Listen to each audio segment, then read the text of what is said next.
পরিষ্কার করে বলতে চাই, যারা মদ জুয়া গাঞ্জার সাথে সম্পৃক্ত আছো, আমি কিন্তু ছাড় দিব না।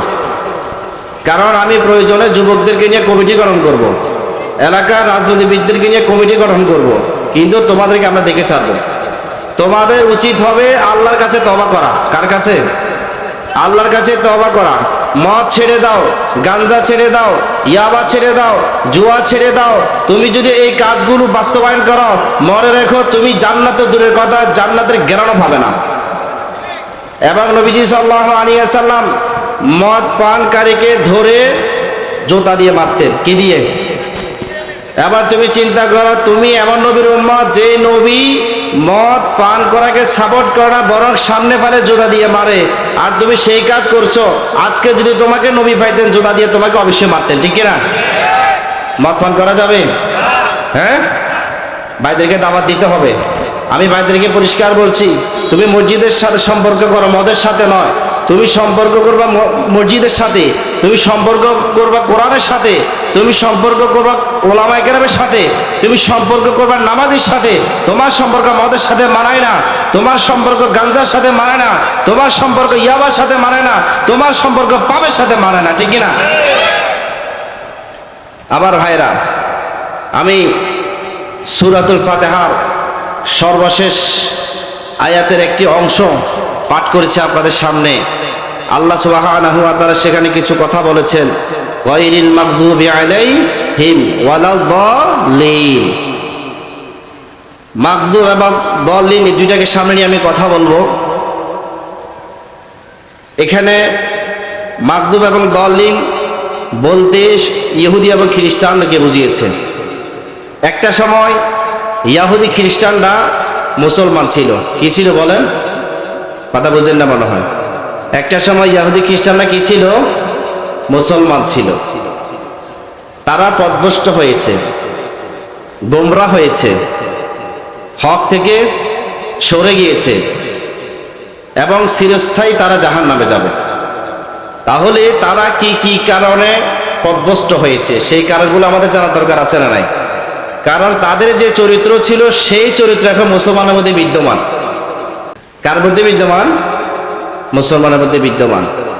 তো মুসলমানের মধ্যে যদি সেই চরিত্র পাওয়া যায়, তাহলে সে কি খ্রিস্টান মার্কা হবে না? সে কি ইহুদি মার্কা হবে না? তাদের পতনের প্রধান যে কারণ, সেটি হলো তারা আল্লাহর সাথে শিরক করেছিল। কি করেছিল বলেন? একটু চিল্লা বলে, কি করেছিল? ইহুদি খ্রিস্টানরা পতনের প্রধান কারণ হলো তারা আল্লাহর সাথে শিরক করেছিল। শিরক করার কারণে তারা দুনিয়াতে লাঞ্ছিত, অপদস্থ, তাদের কোনো মূল্য নাই। তারা কিভাবে শিরক করলো, কোরআনে কারিমে সেই সম্পর্কে আলোচনা সুস্পষ্ট আকারে এসেছে। আল্লাহ তাআলা বললেন, ইহুদিরা শিরক করলো এভাবে যে তারা বলল, ক্বালাতিল ইয়াহুদু উযাইর ইবনুল্লাহ। ইহুদিরা বলল, উযাইর আলাইহিস সালাম তিনি একজন নবী ছিলেন। তার ব্যাপারে তাদের মন্তব্য হলো তিনি হলেন আল্লাহর ছেলে। উযাইর ইবনুল্লাহ, উযাইর আল্লাহর ছেলে, এই কথা বলার কারণে ইহুদিরা মুসলমান থেকে বাদ হয়ে গেছে। তারা আর মুসলমানের কাতারে নাই, তাদেরকে কেউ আর মুসলমান বলে। কিভাবে কাফের হয়ে গেল সেই কথা আল্লাহ তাআলা বললেন,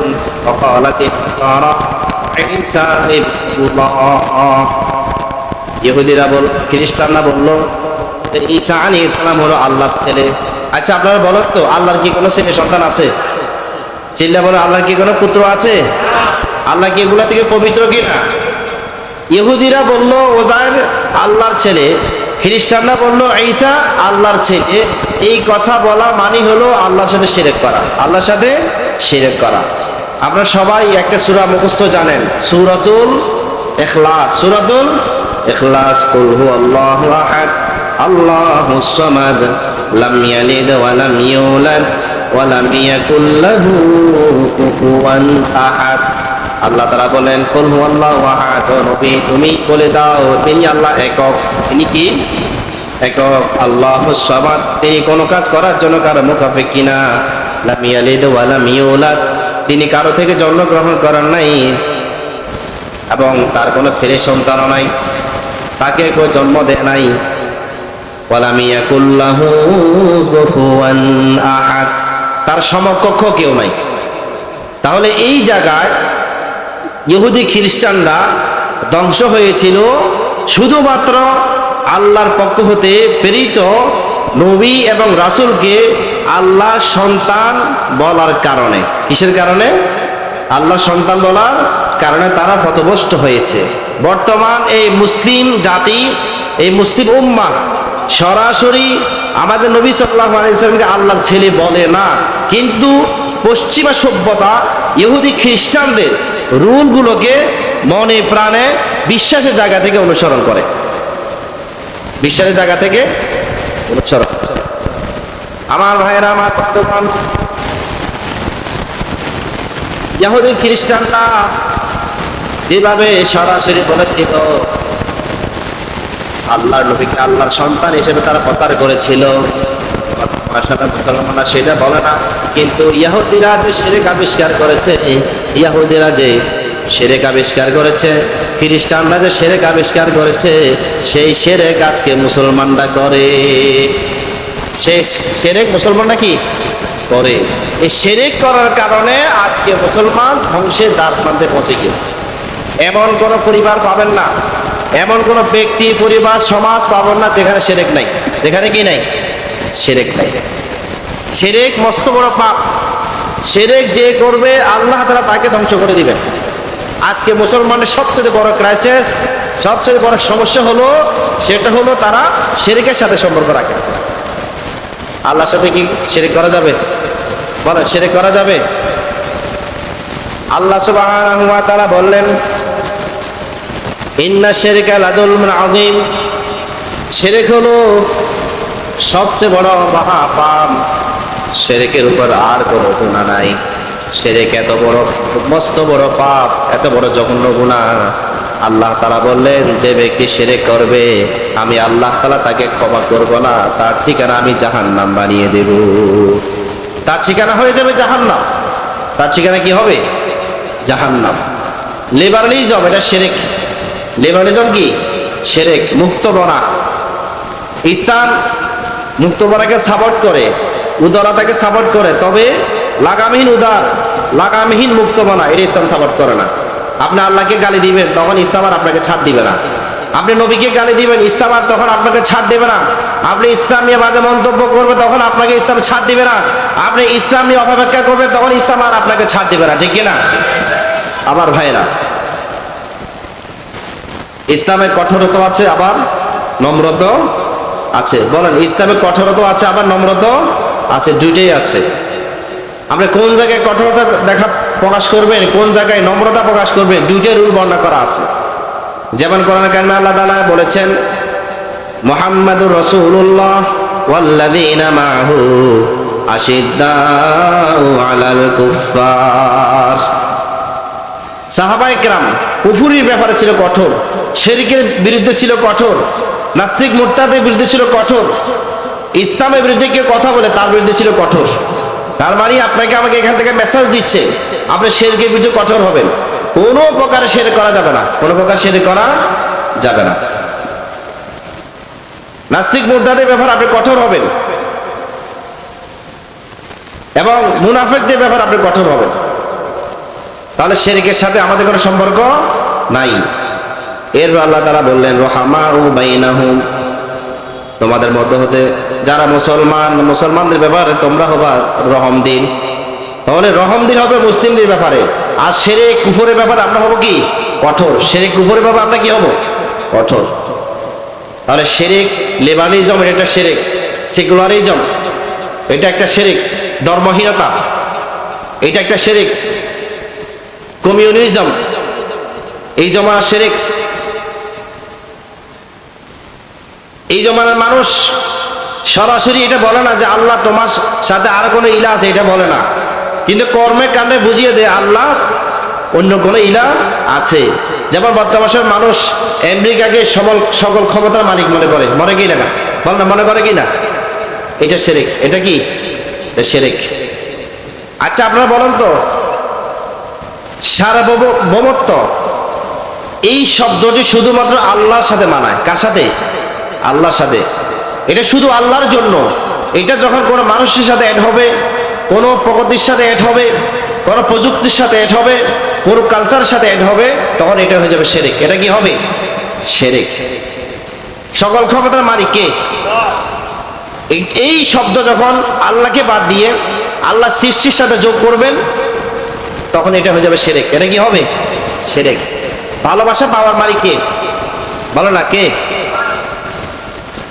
কোরআন কারিমে আল্লাহ তাআলা বলেছেন, ওয়া মিনান নাসি মান ইয়াত্তাখিযু মিন দুনিল্লাহি আনদাদা ইউহিব্বুনাহুম কাহুব্বিল্লাহ ওয়াল্লাযীনা আমানু আশাদ্দু হুব্বান লিল্লাহ।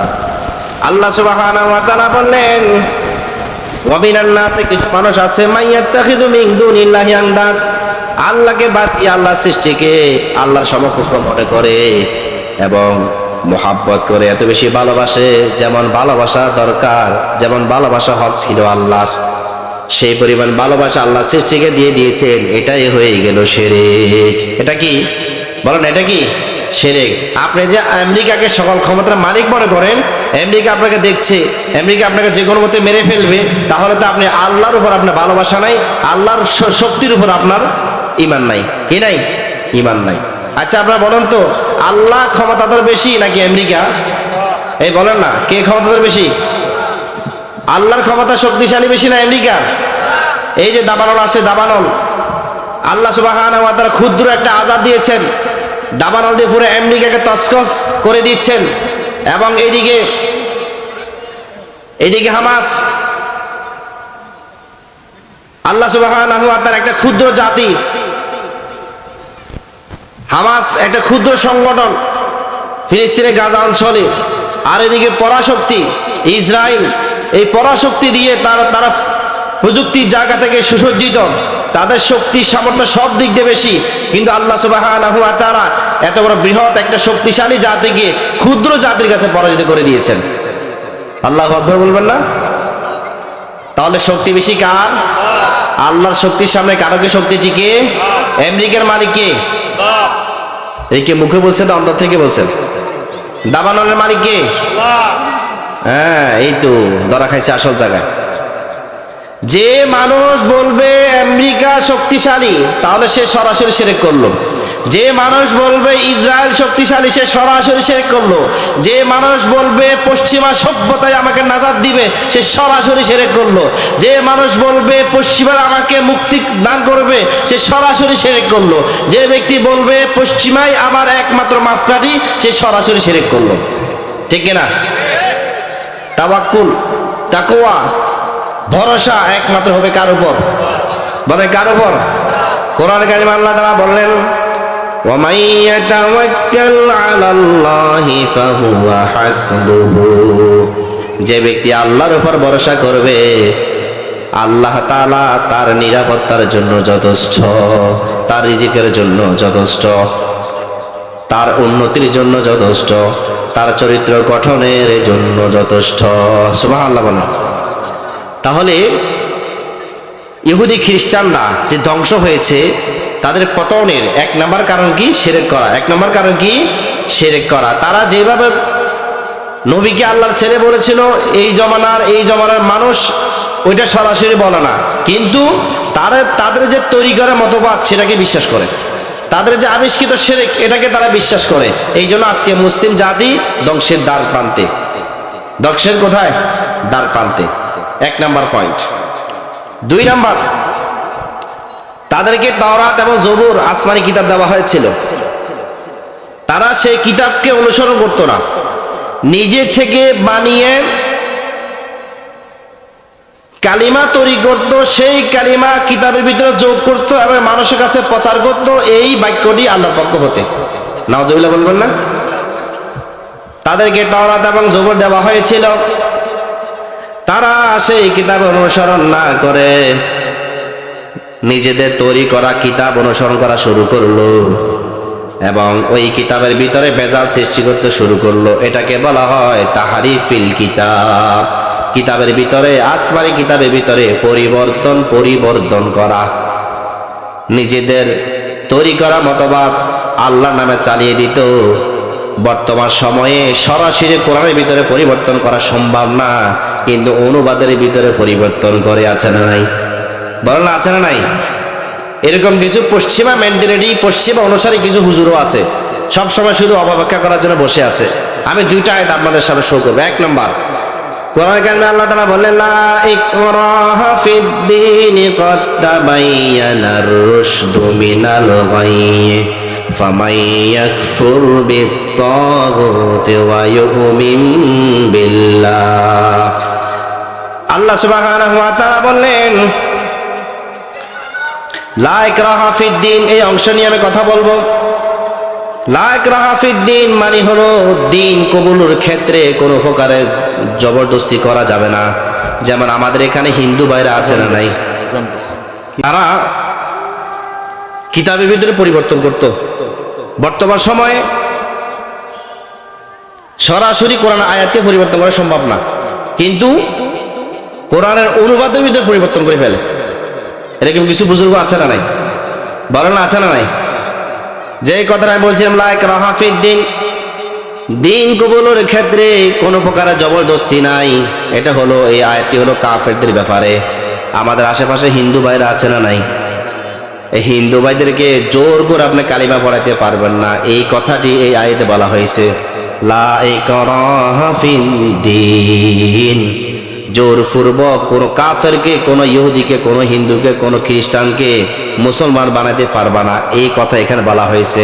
কিন্তু এই আয়াতের অপব্যাখ্যা এমনভাবে করা হয়েছে বর্তমান, যে মুসলমানের সামনে ব্যাখ্যা করে দিন পালনে কোনো প্রকারের জবরদস্তি করা যাবে না।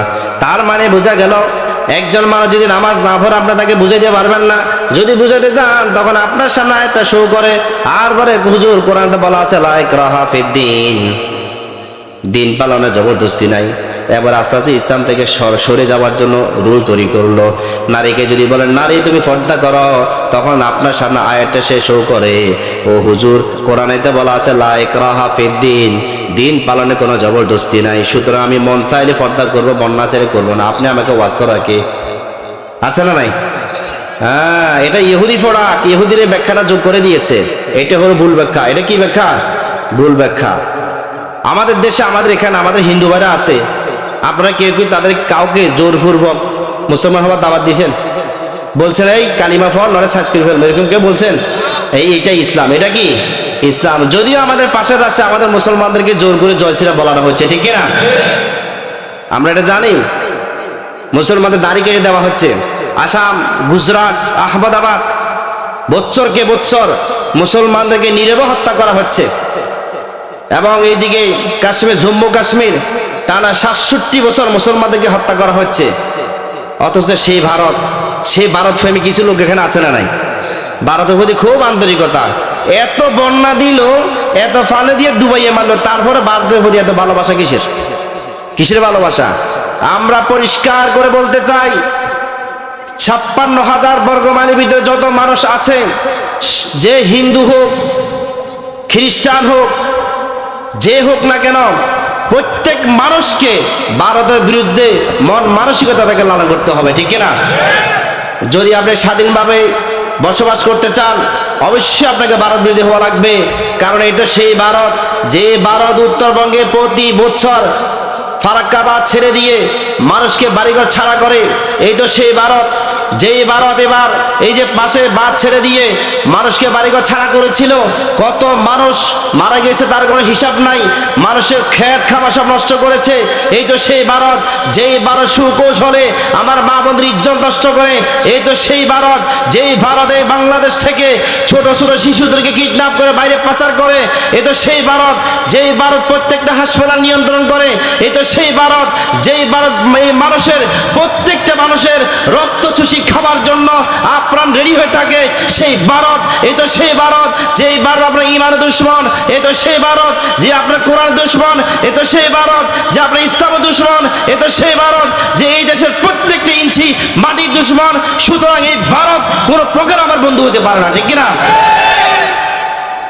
পরিষ্কার হয়ে গেল, ভারত প্রীতি বন্ধ করতে হবে, ভারত বিদ্বেষ লালন করতে হবে, এটা হলো ইসলামের রুল। কিছুক্ষণ আগে যে আমি আয়াত বলেছিলাম আসিদ্দাউ আলাল কুফার, এই ভারতের সবাই মুশরিক। আল্লাহ সুবহানাহু ওয়া তাআলা বললেন ইন্নামাল মুশরিকুনা নাজাসুন, সমস্ত মুশরিক জাতি হলো নাফাক, এদের চিন্তা চেতনা নাফাক, এর হলো গরুর পায়খানা খাওয়া নাজাত। ওরা বুঝবে কি আর? ওদের কাজ হলো ওদের পেশাব আর পায়খানা খাওয়া, আর আমরা খাবো যে দুধ। আমরা হলাম পবিত্র, এই নাফাক জাতিকে কোনো প্রকার পাত্তা দেওয়ার সুযোগ নাই। এবার সময় এসেছে চোখে চোখ রেখে কথা বলবো। আঙ্গুল একটা যদি তুলে আমরা তিনটা আঙ্গুল তুলবো তাদের সামনে, ঠিক কিনা?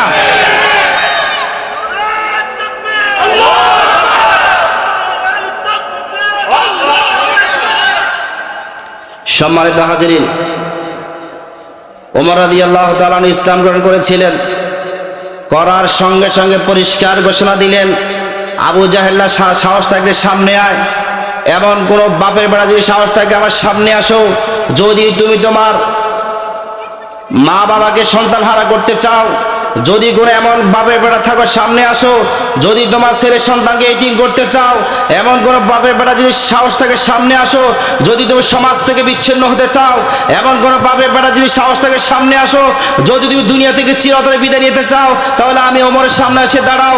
আমরা এখনো সেই ঘোষণা দিতে চাই, যদি কোনো মুশরিক যে সাহস থাকে সামনে আসো, আগামীতে তোমাদের সমস্ত পাওনা পাই টু পাই বুঝিয়ে দেওয়া হবে, ঠিক কিনা? সম্মানিত হাজিরিন, পরিষ্কার বক্তব্য,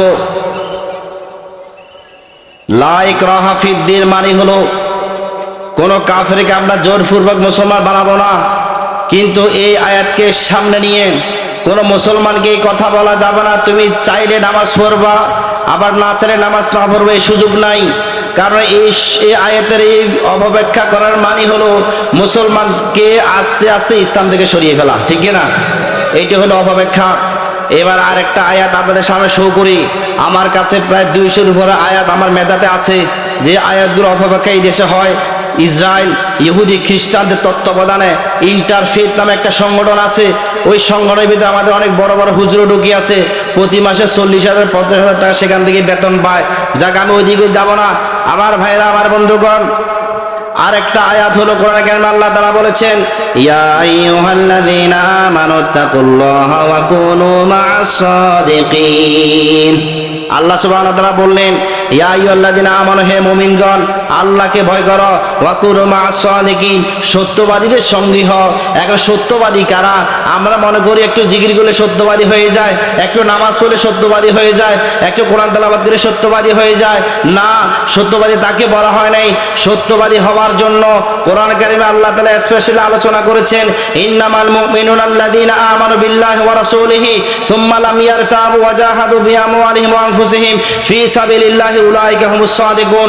সত্যবাদী তো তারাই যারা বলবে আমি ঈমান এনেছি আল্লাহ এবং রাসূলের প্রতি, এরপর ঈমানের উপর কোনো প্রকারের সংশয় লালন করবে না, এরপর আল্লাহর পথে জিহাদ করবে, কাফের মুশরিকদের বিরুদ্ধে তার জান মাল সব কিছু খরচ করে, তাকে বলা হয়েছে উলাইকা হুমুস সাদিকুন, সে হলো সত্যবাদী।